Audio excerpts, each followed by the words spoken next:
या बातमीनंतर बीड जिल्ह्याकडे वळूया। महादेव मुंडेंच्या खुनानंतर कराडांच्या मुलाने पोलिसांना 150 फोन केले।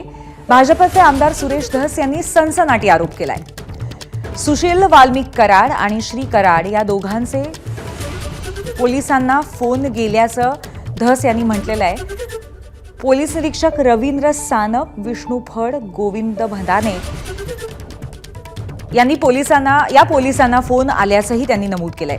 भास्कर केंद्रे या पोलीस कर्मचाऱ्यालाही कराडांचे फोन आले होते असं कळतंय। असं सुरेश धस यांनी म्हटलेलं आहे।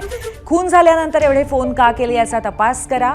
महादेव मुंडेंचा तपास स्थानिक क्राईम ब्रांचकडे देण्याची धस यांनी मागणीही केली आहे। 15 महिन्यांनंतरही महादेव मुंडेंच्या खुनाचा तपास झालेला नाहीये असं सुरेश धस यांनी म्हटलंय।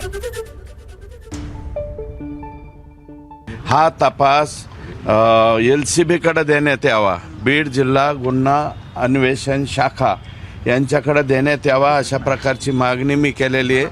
आणि हेच मागणी त्यांचे बंधू यांनी सुद्धा केलेली आहे। मुंडेंनी पोलीस कर्मचारी गोविंद भाताने, पोलीस कर्मचारी भास्कर केंद्रे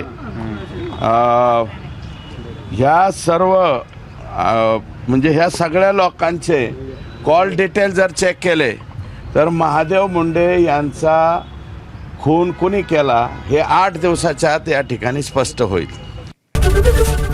ABP माझा, उघडा डोळे बघा नीट।